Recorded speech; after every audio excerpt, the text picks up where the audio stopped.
असब्र classes YouTube channel पर आप सभी का स्वागत है। आज इस वीडियो में मैं आपको राजस्थान के मुख्य भौतिक प्रदेश पर आधारित 100 महत्वपूर्ण प्रश्न बताने जा रहा हूं, जो कि राजस्थान की हर भर्ती स्टेट लेवल की भर्ती में पूछे जाते हैं, जो कि एग्ज़ाम की दृष्टि से अति महत्वपूर्ण हैं। तो शुरू करते हैं आज का वीडियो। हमारा पहला क्वेश्चन रहता है कि राजस्थान को कितने भौतिक प्रदेशों में बांटा गया है। राजस्थान को कितने भौतिक प्रदेशों में बांटा गया है? राजस्थान को 4 मुख्य भौतिक प्रदेशों में बांटा गया है। अगला हमारा क्वेश्चन रहता है, छप्पन की पहाड़ियों से संबंधित क्षेत्र कौन सा है? छप्पन की पहाड़ियों से संबंधित क्षेत्र कौन सा है?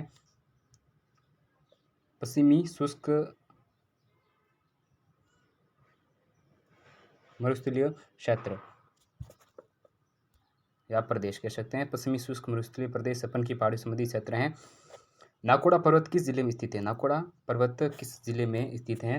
नाकोड़ा पर्वत बाड़मेर जिले में स्थित है। नाकोड़ा पर्वत जो है वो बाड़मेर जिले में स्थित है।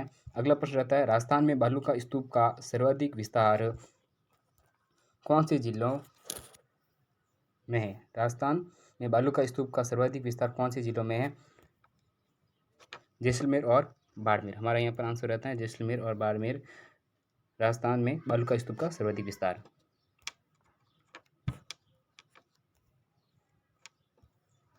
निहेड़ दलदल का विस्तार किस जिले में है?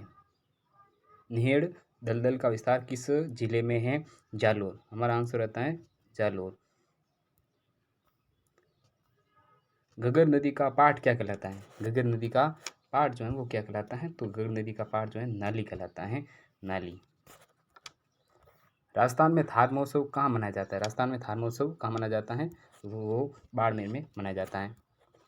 राजस्थान में मुरुद महोत्सव कहाँ मनाया जाता है? राजस्थान में मुरुद महोत्सव जैसलमेर जिले में मनाया जाता है, जो कि एक मरुस्थलीय क्षेत्र है।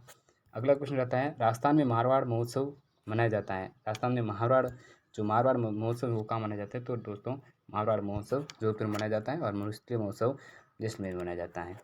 राजस्थान में ऊँट महोत्सव कहाँ मनाया जाता है? राजस्थान में ऊँट महोत्सव कहाँ मनाया जाता है? तो राजस्थान में ऊँट महोत्सव बीकानेर में मनाया जाता है, जहाँ की सर्वाधिक ऊँट पाए जाते हैं।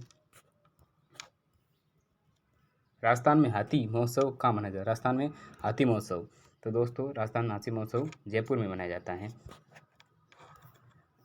राजस्थान में शीत महोत्सव माउंट कहाँ मनाया जाता है? राजस्थान में शीत महोत्सव माउंट कहाँ मनाया जाता है? तो माउंट आबू, जो कि सूर्य में स्थित है, वहाँ शीत महोत्सव मनाया जाता है, माउंट आबू। राजस्थान में मेवाड़ महोत्सव कहाँ मनाया जाता है? राजस्थान में मेवाड़ महोत्सव कहाँ मनाया जाता है? तो मेवाड़ महोत्सव उदयपुर में मनाया जाता है। मेवाड़ महोत्सव उदयपुर में मनाया जाता है। राजस्थान में मीरा महोत्सव कहाँ मनाया जाता है? राजस्थान में मीरा महोत्सव कहाँ मनाया जाता है? चित्तौड़गढ़। इसका आंसर रहता है चित्तौड़गढ़। राजस्थान में मीरा महोत्सव मनाया जाता है चित्तौड़गढ़, जहाँ मीराबाई का ससुराल है। राजस्थान में ब्रज महोत्सव कहाँ मनाया जाता है? राजस्थान में ब्रज महोत्सव भरतपुर में मनाया जाता है। राजस्थान में ब्रज महोत्सव भरतपुर। राजस्थान में तीज महोत्सव कहाँ मनाया जाता है? राजस्थान में तीज महोत्सव जयपुर में मनाया जाता है। राजस्थान में तीज महोत्सव जयपुर में मनाया जाता है। राजस्थान में तीज महोत्सव जयपुर में मनाया जाता है। बहुत इंपॉर्टेंट क्वेश्चन है, सभी महोत्सव से हैं। राजस्थान में स्थित अरावली पर्वतमाला की सबसे ऊंची चोटी कौन सी है? राजस्थान में स्थित अरावली पर्वतमाला की सबसे ऊंची चोटी कौन सी है? राजस्थान में स्थित अरावली पर्वतमाला की सबसे ऊंची चोटी कौन सी है? तो इसका आंसर रहता है गुरु शिखर। राजस्थान की सबसे ऊंची पर्वतमाला अरावली पर्वतमाला की सबसे ऊंची चोटी। राजस्थान में अरावली पर्वतमाला की सबसे कम विस्तार कौन से जिले में है? राजस्थान में अरावली पर्वतमाला का सबसे कम विस्तार कौन से जिले में है? तो इसका आंसर रहता है अजमेर। इसका आंसर रहता है अजमेर।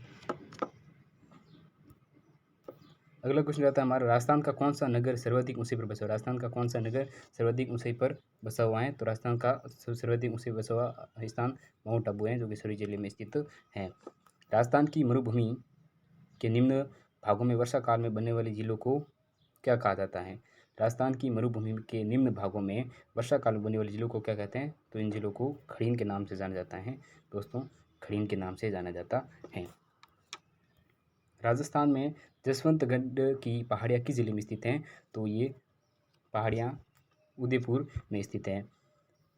राजस्थान के कौन से भाग को धौरों की धरती कहा जाता है? राजस्थान के कौन से भाग को राजस्थान के कौन से भाग को धोरों की धरती कहा जाता है? तो पश्चिमी राजस्थान को राजस्थान की धोरों की धरती के नाम से जाना जाता है। राजस्थान की शेखावटी क्षेत्र में निम्न भूमि को क्या कहा जाता है? राजस्थान की शेखावटी क्षेत्र में निम्न भूमि को क्या कहा जाता है? जोहड़। निम्न भूमि को जोहड़ कहा जाता है। राजस्थान के जालोर सिवाना की पहाड़ियों में कौन सा इमारती पत्थर निकाला जाता है? राजस्थान के जालोर सिवाना की पहाड़ी में कौन सा पत्थर निकाला जाता है? तो यहाँ पर ग्रेनाइट पत्थर निकाला जाता है। राजस्थान में पथरीला मरुस्थल किन जिलों में विस्तृत है? राजस्थान में पथरीला जो मरुस्थल है वो किन जिलों में स्थित है? तो बाड़मेर और जैसलमेर दोनों जिलों में पथरीला मरुस्थल विस्तृत है। राजस्थान राज्य में सिवाना का दुर्ग किन पहाड़ियों में बसा हुआ है? राजस्थान राज्य में सिवाना का जो दुर्ग है वो किन पहाड़ियों में बसा हुआ है? तो चप्पन की पहाड़ियों में ये बसा हुआ है दुर्ग। राज्य में दक्कन ट्रैप की चट्टानों का विस्तार किन जिलों में है? राज्य में दक्कन ट्रैप की चट्टानों का विस्तार किन जिलों में है? कोटा और झालावाड़। कोटा और झालावाड़ राज्य में दक्कन ट्रैप की चट्टानों का विस्तार है। राजस्थान में सांबर झील का पेटा किस प्रकार की चट्टानों का बना है? राजस्थान में सांबर झील का जो पेटा है वो किस प्रकार की चट्टानों से बना है? तो प्री अरावली की चट्टानों से जो सांबर झील का पेटा है वो बना हुआ है। अगला क्वेश्चन नंबर रहता है राजस्थान का सबसे ऊंचा पठार कौन सा है? हो गया उड़िया का पठार। राजस्थान का सबसे ऊंचा पठार उड़िया का पठार है। राजस्थान में चित्तौड़ का किला कौन से पठार पर निर्मित है? राजस्थान में चित्तौड़ का किला कौन से पठार पर निर्मित है? तो इसका आंसर रहता है हमारा मेसा का पठार। मेसा का पठार पर राजस्थान में चित्तौड़ का किला निर्मित है। राजस्थान की दूसरे सर्वोच्च चोटी शेर किस भाग में स्थित है? राजस्थान की दूसरे सर्वोच्च चोटी शेर किस भाग में स्थित है? इसका हमारा आंसर रहता है दक्षिणी। राजस्थान में उदयपुर नगर के आसपास विस्तृत पहाड़ियाँ क्या कहलाती हैं? राजस्थान में उदयपुर नगर के पास स्थित जो पहाड़ियाँ वो क्या कहलाती हैं? वो गिरवा पहाड़ी कहलाती हैं। अगला क्वेश्चन हमारा रहता है राजस्थान की जलवायु कैसी है? राजस्थान की जलवायु कैसी है? दोस्तों राजस्थान की जो जलवायु है वो उपोष्ण है। राजस्थान की जलवायु उपोष्ण है। राजस्थान में मुख्यतः वर्षा किस ऋतु में होती है? राजस्थान में वर्षा जो है मुख्यतः किस ऋतु में होती है? तो ये ग्रीष्म ऋतु में होती हैं। अगला क्वेश्चन हमारा रहता है राज्य के उत्तरी व पश्चिमी भागों में गर्मियों के समय उत्पन्न भंवरों को स्थानीय भाषा में क्या कहा जाता है? राजस्थान के उत्तर और पश्चिमी भागों में गर्मियों के समय उत्पन्न भंवर जो उत्पन्न होते हैं उनको स्थानीय समय में क्या कहा जाता है? तो बबूलिया कहते हैं। बबूलिया उनको कहते हैं। जवर जो चक्रवात के टाइप होते हैं बबूलिया कहते हैं उनको। राजस्थान की संपूर्ण वार्षिक वर्षा का कितना भाग ग्रीष्मकालीन मानसून से प्राप्त होता है? राजस्थान की संपूर्ण वर्षा का वार्षिक भाग ग्रीष्मकालीन मानसून से प्राप्त होता है कितना होता है? तो 98% 98% जो है वो ग्रीष्मकालीन वर्षा से प्राप्त होता है। राजस्थान के सर्वाधिक निकट स्थित महासागरीय भाग कौन सा? राजस्थान के सर्वाधिक निकट जो सागरीय भाग है वो कच्छ की खाड़ी है जो कि गुजरात में है। कच्छ की खाड़ी। राजस्थान में वाष्पोत्सर्जन की वार्षिक दर सबसे अधिक किस राज्य में मिलती है? वाष्पोत्सर्जन की जो सर्वाधिक दर है वो जैसलमेर जिले में मिलती है जहाँ सबसे अधिक गर्मी रहती है, वर्षा भी कम होती है। राजस्थान में न्यूनतम वर्षा वाला जिला कौन सा? राजस्थान में न्यूनतम वर्षा वाला जिला जैसलमेर है। राजस्थान में सर्वाधिक न्यूनतम वर्षा वाला जिला जैसलमेर। राजस्थान में सर्दियों की वर्षा कौन सी हवा से आती है? राजस्थान में सर्दियों की वर्षा पूर्वी पश्चिमी हवा से सर्दियों की वर्षा आती है। अगला क्वेश्चन रहता है दोस्तों हमारा राजस्थान में वार्षिक वर्षा में सर्वाधिक विषमता वाला जिला कौन सा है? जैसलमेर। राजस्थान के किस जिले को में सर्वाधिक दिनों तक वर्षा होती है? राजस्थान के किस जिले में सर्वाधिक दिनों तक वर्षा होती है? तो होती हैं झालावाड़ में सर्वाधिक दिनों तक वर्षा होती है। राजस्थान में सर्वाधिक औसत वार्षिक वर्षा कहाँ पर होती है? राजस्थान में सर्वाधिक औसत वार्षिक वर्षा तो होती है माउंट आबू। राजस्थान में कौन से जिले के आर्द्र जलवायु प्रदेश के अंतर्गत? राजस्थान के कौन से जिले आर्द्र जलवायु के अंतर्गत आते हैं? तो इसमें हमारा आंसर होगा झालावाड़ और बांसवाड़ा आर्द्र जलवायु के अंतर्गत आते हैं। झालावाड़ और जो बांसवाड़ा है वो आर्द्र जलवायु के अंतर्गत आते हैं। राजस्थान की जलवायु शुष्क होने का प्रमुख कारण क्या है? राजस्थान की जलवायु शुष्क होने का जो प्रमुख कारण है वो क्या है? अरावली पर्वत श्रृंखला का उत्तर पूर्व से दक्षिण पश्चिम दिशा में होना, जहाँ जो मानसून दशा है अरावली पर्वत श्रृंखला का उत्तर पूर्व से दक्षिण पश्चिम दिशा में विस्तार का होना। राजस्थान के किस भाग में वार्षिक तापांतर कम एवं वायु में सर्वाधिक सदैव आर्द्रता की मात्रा बनी रहती है। राजस्थान के किस भाग में वार्षिक तापांतर कम एवं वायु में सर्वाधिक सदैव आर्द्रता की मात्रा बनी रहती है? तो दक्षिणी भाग में सदैव वार्षिक तापांतर वायु में सर्वाधिक सदैव आर्द्रता की मात्रा बनी रहती है। राजस्थान में प्राकृतिक वनस्पति को प्रभावित करने वाले प्रमुख कारण कौन से? प्राकृतिक वनस्पति को प्रमुख कारण है धरातलीय स्वरूप। राजस्थान का धरातलीय स्वरूप प्राकृतिक वनस्पति को प्रभावित करने वाला प्रमुख कारण है। राजस्थान में वर्षा के कम होने का प्रमुख कारण क्या है? राजस्थान में वर्षा के कम होने के प्रमुख कारण क्या है? अरावली का मानसून की दशा के समांतर होना, मानसून की दशा है उसके समांतर होना, जिससे मानसून राजस्थान में कम होता है। विश्व में सर्वाधिक धूलभरी आंधी या किस जिले में चलती हैं? जो आंधियाँ हैं धूलभरी आंधियाँ वो किस जिले में चलती हैं? तो राजस्थान में सर्वाधिक धूलभरी आंधियाँ श्री गंगानगर में चलती हैं। राजस्थान के दक्षिण एवं पूर्वी भाग में वर्षा जिससे होती है वह है तो बंगाल की खाड़ी का मानसून दक्षिण या पूर्वी भाग में जिससे वर्षा होती है। राजस्थान से गुजरने वाली सबसे लंबी नदी कौन सी है? राजस्थान से गुजरने वाली सबसे लंबी नदी संबल है। राजस्थान से गुजरने वाली सबसे लंबी नदी जो है संबल है। राजस्थान में कौन सी नदी कर्क रेखा को 2 बार काट? राजस्थान में कौन सी नदी कर्क रेखा को 2 बार काटती है? बहुत ही इंपॉर्टेंट क्वेश्चन है, तो ये होगी माही। राजस्थान में कौन सी नदी वांगल एवं कांठल की गंगा कहलाती है? वांगल एवं कांठल की गंगा कहलाती है, वो है माही।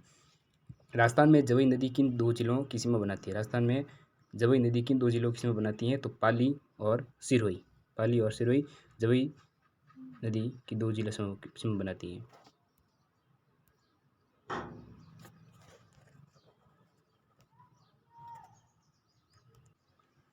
राजस्थान में कौन सी नदी जयपुर जिले में सेवर की पहाड़ी से निकलती है? राजस्थान में कौन सी नदी जयपुर जिले में सेवर की पहाड़ी से निकलती है? तो इसका आंसर होगा साबी। साबी नदी जो है वो जयपुर जिले में सेवर की पहाड़ी से निकलती है। अगला क्वेश्चन है, राजस्थान की पहाड़ियाँ जहाँ से बनास, बेडस, सई, साबरमती एवं वाकल नदियाँ निकलती हैं। जसवंतगढ़ की जो पहाड़ियाँ हैं वहाँ से बनास, बेस और सई, साबरमती एवं वाकल नदियाँ निकलती हैं। अगला क्वेश्चन है हमारा, राजस्थान की कौन सी नदी पर सर्वाधिक बांध बनाई गई? राजस्थान में कौन सी ऐसी नदी है जहाँ पर सर्वाधिक बांध बनाए गए? तो संबल नदी। राजस्थान में पूर्ण बहाव के आधार पर राज्य की 3 सबसे लंबी नदियाँ कौन सी है? पूर्ण बहाव के आधार पर संबल, लूणी और बनास, 3 नदियाँ जो हैं जो कि पूर्ण बहाव के आधार पर राज्य की 3 सबसे लंबी नदियाँ हैं। राजस्थान में संबल नदी का प्रवेश सबसे पहले किस जिले में होता है? राजस्थान में संबल नदी का प्रवेश जो है सबसे पहले किस नदी में या किस नदी है जो किस जिले में होता है? इसका आंसर होगा चित्तौड़गढ़। सबसे पहले संबल नदी का प्रवेश चित्तौड़गढ़ जिले में होता है। राजस्थान में भीमलत जलप्रपात किस नदी पर स्थित है? राजस्थान में भीमलत जलप्रपात किस नदी पर स्थित है? तो मांगली नदी पर भीमलत जलप्रपात स्थित है। राजस्थान में कोटी नदी के किनारे किस प्राचीन सभ्यता के कोटी नदी के किनारे किस सभ्यता के जो अवशेष हैं वो मिले हैं? तो बागोर सभ्यता के अवशेष मिले कोटर नदी के किनारे।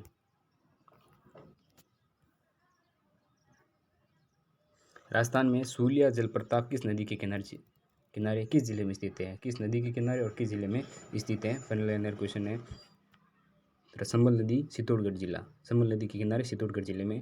राजस्थान में सैयद फखरुद्दीन की मजार एवं रकमड़ा उद्योग के लिए प्रसिद्ध गलियाकोट किस नदी के किनारे स्थित? राजस्थान में सैयद फखरुद्दीन की मजार एवं रमकड़ा उद्योग के लिए प्रसिद्ध गलियाकोट किस नदी के किनारे स्थित है? तो माही नदी के किनारे स्थित है। राजस्थान की कुल अफवाह क्षेत्र का कितना भाग बंगाल की खाड़ी की अफवाह क्षेत्र के अंतर्गत आता है? 22%। राजस्थान की कुल अफवाह क्षेत्र का भाग जो है वो बंगाल की खाड़ी अफवाह क्षेत्र के अंतर्गत आता है, 22% भाग। राजस्थान में भैंसरोडगढ़ के निकट संबल नदी पर बनने वाले सूलिया जलप्रपात की ऊंचाई कितनी है? तो भैंसरोडगढ़ के निकट संबल नदी पर बनने वाले सूलिया जलप्रपात की ऊंचाई तो 18 मीटर है। कितनी? 18 मीटर। राजस्थान की कुल क्षेत्र का लगभग कितना बार अरब सागर के अफवाह क्षेत्र? राजस्थान के कुल क्षेत्र का लगभग कितना भाग अरब सागर के अफवाह तंत्र के अंतर्गत आता है? राजस्थान के कुल क्षेत्र का कितना जो भाग है वो अरब सागर के अफवाह तंत्र के अंतर्गत आता है? तो वो है 1/6 भाग राजस्थान के कुल क्षेत्रफल का अफवाह तंत्र के अंतर्गत आता है। राजस्थान में शाहजहाँ खुर्रम ने अपने भाइयों से विद्रोह करते समय किस झील में शरण ली थी? शाहजहाँ खुर्रम ने अपने भाइयों से विद्रोह के समय किस झील में शरण ली थी? तो पिछोला झील में अपनी शरण ली थी। राजस्थान की पचपदरा झील में किस जनजाति के लोगों द्वारा परंपरागत तरीके से नमक बनाया जाता है? किस जाति के लोगों द्वारा परंपरागत नमक बनाया जाता है? तो खारवाल जनजाति जो है उनके द्वारा पचपदरा झील में नमक बनाया जाता है। राजस्थान में कपिल मुनि का मेला किस झील के किनारे प्रतिवर्ष कार्तिक पूर्णिमा को लगता है? राजस्थान में कपिल मुनि का जो मेला है वो किस झील के किनारे प्रतिवर्ष कार्तिक पूर्णिमा को लगता है? तो कुल्लाई झील के किनारे कपिल मुनि का मेला लगाया जाता है, कुल्लाई झील के किनारे। नकी झील राजस्थान के किस जिले में स्थित है? जो राज्य की सर्वाधिक ऊंचाई पर स्थित है। नकी झील राजस्थान के किस जिले में स्थित है? जो राज्य की सर्वाधिक ऊंचाई पर स्थित है? सिरोही। इसका आंसर रहेगा सिरोही। राजस्थान में घुगुंदा की पहाड़ियों से निकलने वाली आयड़ नदी उदय सागर झील से निकलने के बाद क्या कहलाती है? राजस्थान में घुगुंदा की पहाड़ियों से निकलने वाली आयड़ नदी उदय सागर से निकलने के बाद क्या कहलाती हैं? तो वो बेड़स कहलाती है। राजस्थान की झील जिसके बारे में कहा जाता है कि देवताओं ने नाखून से खोदी थी। राजस्थान की झील जिसके बारे में कहा जाता है कि जो देवताओं के द्वारा नाखून से खोदी गई थी, तो वो नकी झील है। राजस्थान में सिलीसेड झील के किनारे शाही महल एवं शिकारी लॉज का निर्माण किस शासक ने करवाया था? सिलीसेड झील के किनारे महल एवं शिकारी लॉज का निर्माण जो है वो महाराजा विनय सिंह के द्वारा करवाया गया था। राजस्थान में आना सागर झील के तट पर संगमरमर की बारादरी का निर्माण किस मुगल बादशाह ने करवाया था? संगमरमर की बारादरी का निर्माण आना सागर झील के निकट कराया गया था, वो मुगल शासक शाहजहां था। इसका आंसर है शाहजहां। अगला हमारा क्वेश्चन है, राजस्थान में राजसमंद झील के किनारे 9 शौकी की पाल पर संस्कृत भाषा में संगमरमर के विशाल शिलालेख पर राज प्रशस्ति को उत्पन्न किया गया है। इसके लेखक कौन है? राजस्थान में राजसमंद झील के किनारे 9 शौकी की पाल पर संस्कृत भाषा में संगमरमर के विशाल शिलालेख पर राज प्रशस्ति को उत्पन्न किया गया है। इसके लेखक रणछोड़ भट्ट तिलंग है। रणछोड़ भट्ट तिलंग इसका सही आंसर है। रणछोड़ भट्ट तिलंग इसका सही आंसर है। राजस्थान की एक झील के किनारे घूंघट निकाले स्त्री के सदस्य एक सटानी खड़ी है। ये झील कहाँ स्थित है? तो ये झील माउंट आबू में है, जहाँ एक स्त्री सटान खड़ी है वो माउंट आबू झील के निकट है, जो घूंघट निकाले हुए हैं।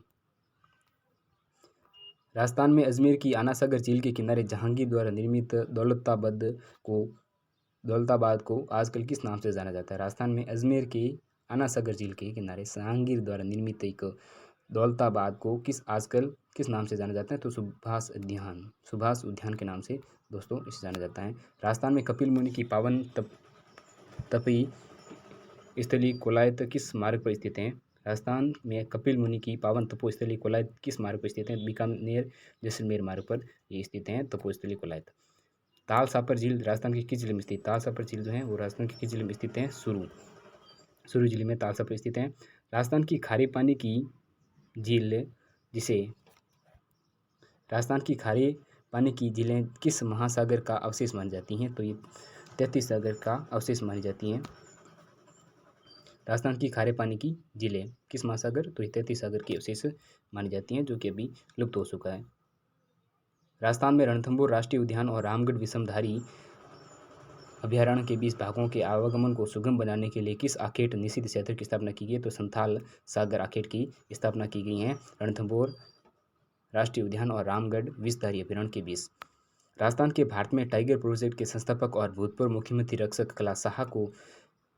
कला को बाघों के संरक्षण उनके महत्वपूर्ण योगदान पर सन 1992 में राष्ट्रीय ने किस पुरस्कार से सम्मानित किया? किस राष्ट्रीय पुरस्कार से सम्मानित किया? तो पद्मश्री वेदर था। राजस्थान के केवलादेव घना पक्षी अभयारण्य को नेशनल पार्क किस वर्ष बनाया गया? जो केवलादेव घना पक्षी अभयारण्य है उसको नेशनल पार्क को किस वर्ष बनाया गया? तो 1981 में इसको बनाया गया। 1981 में इसको बनाया गया। राजस्थान में भीम सौरी नाम से विख्यात गुप्तकालीन मंदिर के खंडर एवं प्रसिद्ध बारडोली का शिव मंदिर कौन से अभियान में स्थित है? तो यह दारह अभियान में स्थित है। भीम सौरी नाम से विख्यात गुप्तकालीन मंदिर एवं खंडर प्रसिद्ध बारडोली। राजस्थान में भारत के प्रमुख पर्यटन परिपथ सुनहरा त्रिकोण पर राजस्थान का कौन सा वन्य जीव अभयारण्य अवस्थित है? प्रमुख पर्यटन परिपथ सुंदरा त्रिकोण पर राजस्थान का कौन सा वन्यजीव अभयारण्य स्थित है? तो ये केलादेव राष्ट्रीय उद्यान स्थित है, केलादेव राष्ट्रीय उद्यान। राजस्थान में देश का एकमात्र अभयारण्य जो भेड़ियों के लिए प्रसिद्ध है, जहाँ पर भेड़िए प्रजनन करते हैं, वह अभयारण्य कौन सा है? तो कुंभलगढ़ अभयारण्य, जहाँ भेड़िए प्रजनन करते हैं, जो भेड़ियों के लिए प्रसिद्ध है। राजस्थान का कौन सा वन्यजीव अभयारण्य उड़न गिलहरी ओपलाइन सिक्वल पेटोरिस्टा एलबी वेटर के नाम से जाना जाता है? राजस्थान का कौन सा वन्यजीव अभयारण्य जो है उड़न गिलहरी ओपलाइन सिक्वल पेटोरिस्टा एलबी वेटर के नाम से जाना जाता है? तो सीता माता अभयारण्य ये उड़न गिलहरी के लिए प्रसिद्ध है।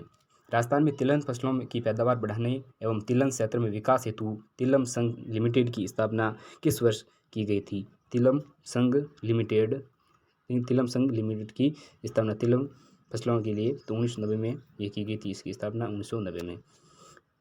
राजस्थान में कृषि अनुसंधान केंद्र बांसवाड़ा द्वारा मक्का पर अधिक उत्पादन देने वाले किस किस्म का विकास किया गया है? किस किस्म का विकास किया गया है? तो वो है माही।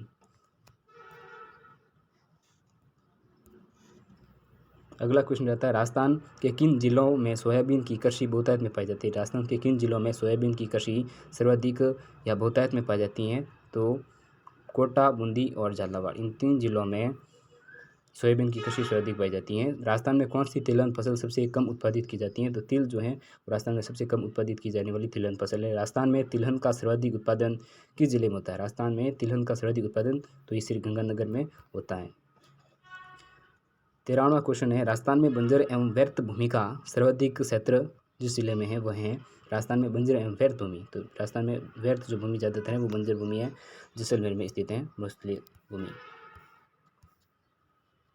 राजस्थान के किस जिले में इसबगोल का सर्वाधिक उत्पादन किया जाता है? राजस्थान के जालोर जिले में इसबगोल का सर्वाधिक उत्पादन किया जाता है, जालोर जिले में इसबगोल। राजस्थान में उत्पादित जैविक ईंधन के रूप में किस तेल का उपयोग किया जाता है? जैविक ईंधन के रूप में किस तेल का उपयोग किया जाता है? तो यह रतन जो तेल का सर्वाधिक उपयोग किया जाता है। राजस्थान की कौन सी फसल है जिसके ऊपर उत्पादन और क्षेत्रफल दोनों दृष्टि से राज्य देश में प्रथम स्थान पर है? तो बाजरा ऐसी फसल है जिसके ऊपर उत्पादन और क्षेत्रफल दोनों दृष्टि से राज्य देश में प्रथम स्थान पर है।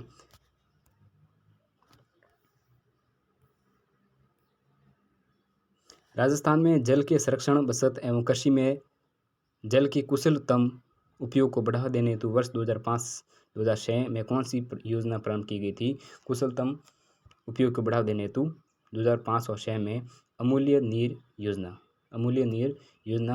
शुरू की गई थी। अमूल्य नीर योजना शुरू की गई थी 2005 और 2006 में कुशलतम उपयोग को बढ़ावा देने के लिए। देश में सर्वप्रथम किस राज्य में सहकारी किसान क्रेडिट कार्ड योजना प्रारंभ की गई? सहकारी किसान क्रेडिट कार्ड योजना शुरू की गई देश में, तो उसमें राजस्थान का नाम आता है। राजस्थान के किस विश्वविद्यालय का नाम 28 जुलाई 2009 को बदलकर स्वामी केशवानंद कर दिया गया? किस विश्वविद्यालय का नाम केशवानंद कर दिया गया था? राजस्थान कृषि विश्वविद्यालय का नाम स्वामी केशवानंद कर दिया गया। गन्ना राजस्थान राज्य के कौन से भाग में उत्पन्न? राजस्थान में जो गन्ना है वो राज्य के किस भाग में उत्पन्न होता है? तो दक्षिणी एवं दक्षिणी पूर्वी क्षेत्र में ये उत्पन्न होता है गन्ना। तो दोस्तों ये वेरी इंपॉर्टेंट क्वेश्चन है जो कि राजस्थान की हर भर्ती में पूछे जाते हैं। ऐसे ही और क्वेश्चन देखने के लिए आशापुरा क्लासेस यूट्यूब चैनल को सब्सक्राइब, लाइक और शेयर जरूर करें। धन्यवाद।